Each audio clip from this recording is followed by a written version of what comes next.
The announcement lasted only moments, but its meaning was impossible to soften. King Charles had publicly ordered that Meghan, Duchess of Sussex, would no longer hold access, authorization, or entry privileges connected to any royal vault under Crown control. What stunned observers was not simply the restriction itself. It was the decision to make it unmistakably public. Across the Atlantic, Meghan received the news with no warning, while inside the palace, one quiet signature had already changed everything. Before we go deeper into what this really means for the royal family, make sure to subscribe so you don't miss a single update. Meghan stared at the palace wording until disbelief hardened into humiliation. The royal vaults, secure repositories holding ceremonial objects, archival possessions, historic gifts, private collections, and restricted holdings, represented more than locked rooms. Access signaled trust, status, and permission within the crown. Charles had not cancelled one visit.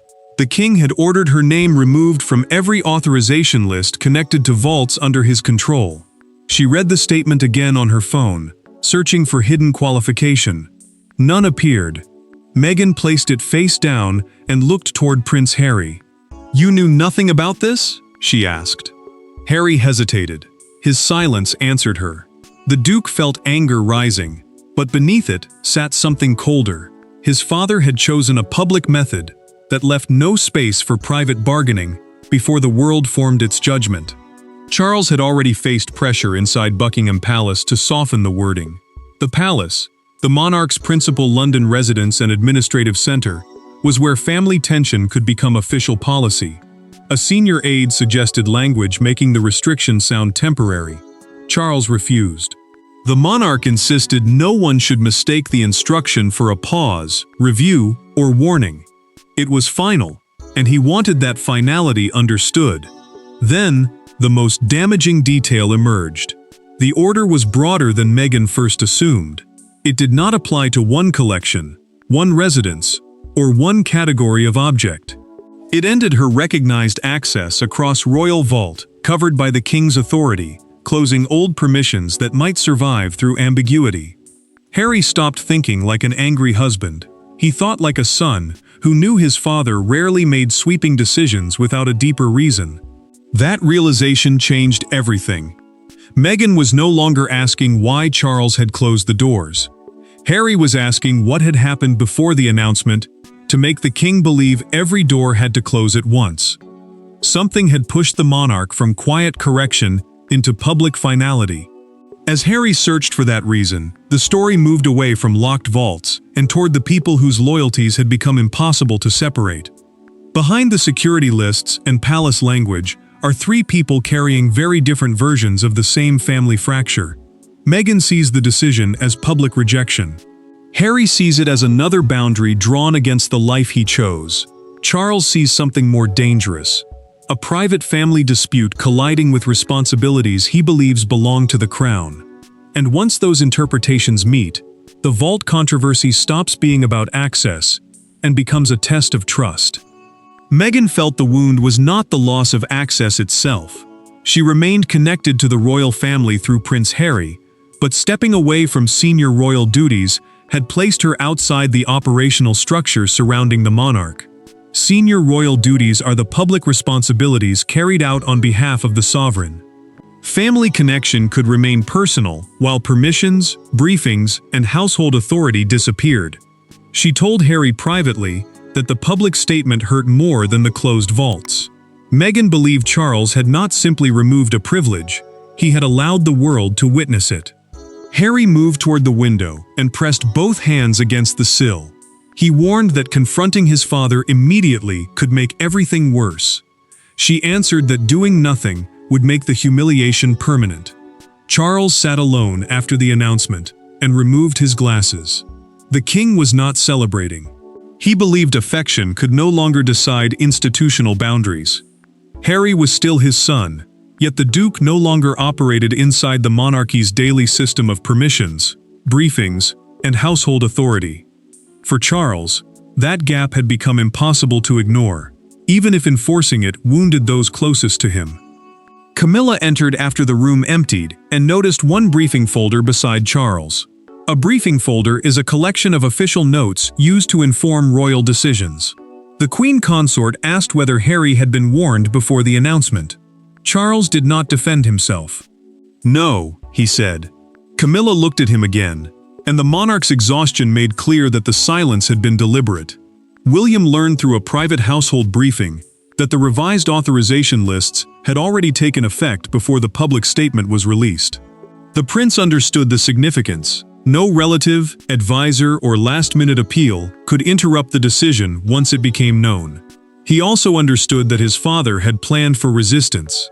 That sequencing changed the question. Charles had not acted impulsively. Meghan knew it. Harry sensed it. William could see it, and to understand why the king was willing to shock his own son and daughter-in-law so publicly, the story had to return to one private encounter weeks earlier, the moment palace aides later regarded as the point of no return. The crisis did not begin with a press statement. It began weeks earlier in a quiet room where a seemingly simple request produced an unexpectedly serious argument. Meghan had raised a question involving access to a historic royal collection for a future private project. What followed was not shouting, scandal, or spectacle. It was something far more consequential, a disagreement over who still possessed the right to enter spaces reserved for those operating within the king's household. Meghan entered that Windsor meeting believing she was asking for something limited. Windsor, one of the monarchy's principal royal residences, also houses secure collections governed by strict access rules.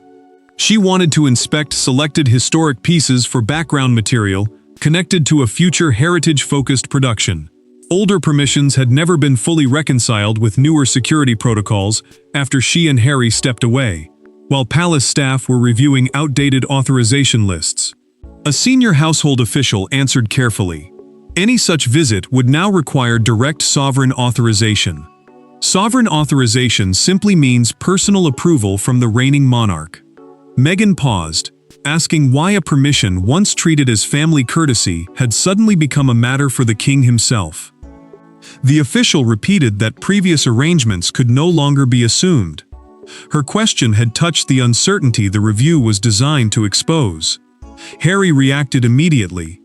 He argued that treating Meghan like an outsider ignored that she remained his wife and the mother of the king's grandchildren. Meghan kept the exchange controlled, but the Duke heard something deeper. Family connection no longer guaranteed institutional access. He left angry, convinced that a technical review was becoming a judgment on their place within the family. Charles later received a documented account of the exchange from household staff. The king was not disturbed by Meghan asking to see the collection. What troubled him was the assumption underneath it, that old permissions might continue because nobody had formally cancelled them. He understood how dangerous ambiguity became when private courtesy and royal authority overlapped. Then Charles found the detail that changed everything. Meghan's name still appeared on several legacy access classifications. Old permissions never formally removed after the Sussexes left working royal life. The monarch did not order one entry deleted. He demanded a complete review across every restricted collection under his authority and asked staff to identify every remaining uncertainty. Meghan soon learned that one disputed request had triggered something far larger. She wanted an explanation directly from Charles. Harry wanted more than that.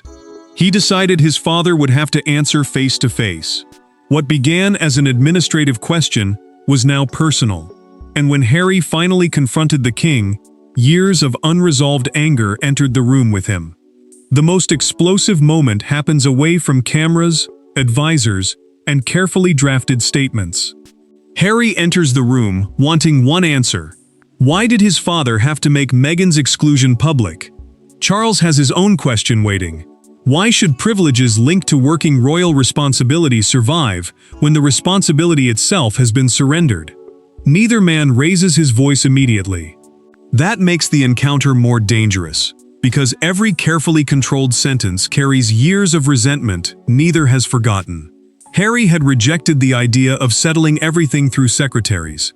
He wanted his father directly, without communications advisors shaping each sentence before it was spoken. Charles agreed for the same reason: crown responsibility, meaning the duties and authority attached to the sovereign and working monarchy, had become the center of their dispute. The king wanted that distinction stated by him, not filtered through staff. Harry entered and stayed on his feet. "Why did Meghan have to hear it with everyone else?" he asked. Charles motioned toward a chair, but his son refused to sit. The Duke accused his father of using public humiliation to prove royal control. The monarch answered that private warning would have created days of bargaining over a decision he had already concluded was necessary. Charles did not pretend the announcement had caused no pain. He acknowledged that the method hurt Harry and Meghan, yet he refused to apologize for drawing the boundary itself. The king then disclosed, through the documented internal review, already completed by household staff, that multiple old permissions had survived from years earlier. To him, that proved informal exceptions had lingered far beyond the roles that originally justified them. Harry's anger sharpened. He asked whether his own access would be removed next. Charles did not answer. For several seconds, neither man moved the argument forward, and that pause carried more force than shouting. The Duke finally repeated the question. His father answered carefully. Future access would follow role, purpose, and direct authorization, not blood relationship alone. Being the king's son would no longer settle every institutional question. That answer changed the fight. Harry understood that Meghan had triggered the review, but the rule now reached beyond her. Charles was trying to replace inherited assumptions with a system he believed could survive future family disputes. The Duke still saw cruelty in the public announcement, and the king still saw necessity in the restriction, but both men now understood the real argument. Harry left without reconciliation. Yet one question followed him out. Could Charles truly make such a sweeping restriction stick without anyone overruling him? The emotional battle between father and son had exposed the wound. The machinery behind the decision would reveal where royal power actually sat now. A royal vault may contain priceless objects, but the most important thing surrounding it is invisible: authority. Who enters, who handles what, and whose permission overrides an old privilege can matter more than any jewel behind the door. Meghan's shock now gives way to a harder reality. Charles has not issued a symbolic rebuke.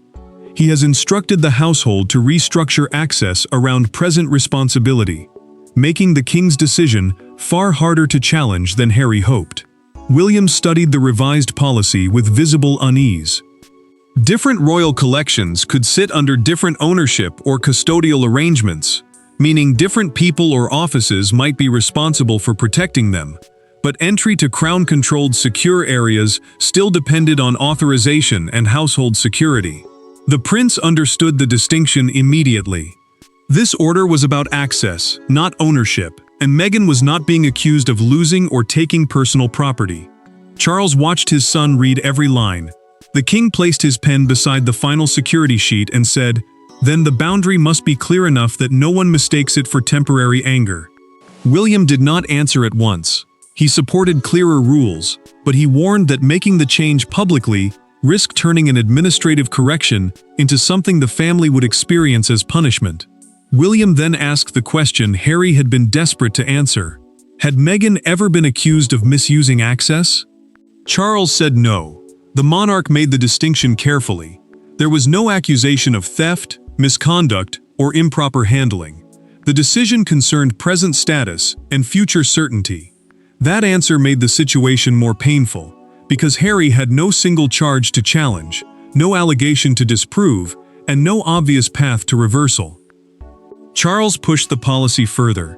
Staff were instructed that any future exception involving Meghan would require fresh written authorization, meaning a new formal approval rather than reliance on an old privilege that had survived by habit. The king also ordered legacy permissions for other non-working family members to be reviewed. William realized then that Meghan's case had triggered something much larger than a personal dispute. Harry would not find comfort in that wider review. Meghan would find even less. Charles could now argue that the rule applied beyond one person, while the emotional damage still landed most heavily on her. William understood the contradiction. A neutral policy could still create a deeply personal wound, and that wound was about to become real. For her, the abstract boundary suddenly became personal. The first practical consequence of the king's order arrived almost immediately. The policy may have been written in controlled language, but when Meghan encountered the first door she could no longer pass through, neutrality disappeared. The true weight of Charles's order becomes clear, not through another announcement, but through a cancelled arrangement. Meghan had expected a future privately coordinated visit connected to materials she believed she would still be allowed to examine. Then the message arrives. The appointment no longer exists. No negotiation, no alternative date, no ceremonial explanation. For the first time, the king's decision stops being an international headline and becomes a physical reality she can feel in her own plans. Meghan opened the scheduling message and read it twice. The visit had been tied to restricted archival material, and it had now been removed from her schedule under the new authorization rules. Restricted archival material means records or objects that can only be examined with formal permission. The cancellation proved that Charles's announcement was operational, not simply a public warning meant to signal displeasure. She closed the laptop. Harry asked what had happened. They cancelled it. Completely. Meghan's anger began to drain into something heavier. The loss was no longer theoretical. To her, it felt like confirmation that the palace no longer saw her as someone who belonged inside those private spaces, even though her family connection through Harry had not disappeared. Harry wanted to challenge the cancellation immediately. He talked about contacting the household and demanding an explanation, but Meghan stopped him.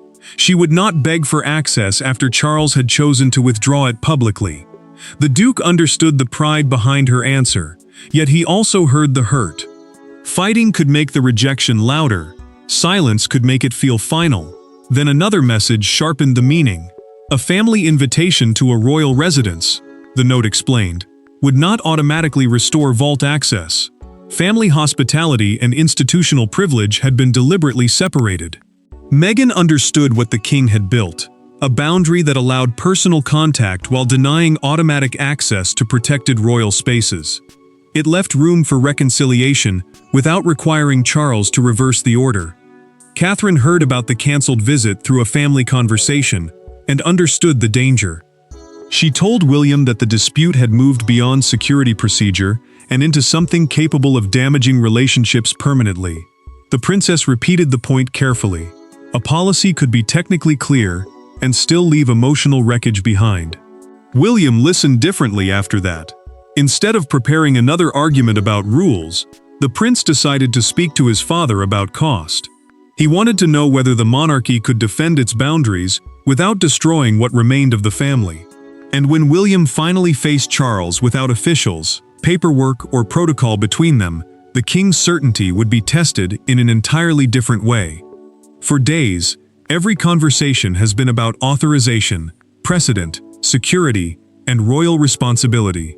William changes the argument by removing all of it. He meets Charles privately and asks one simple question. Not whether the king had the right to exclude Meghan, but whether he understood what the public method would cost his relationship with Harry. For the first time since the announcement, Charles is forced to consider the decision without the protection of official language or the certainty of a signed order. William entered without trying to overturn the restriction.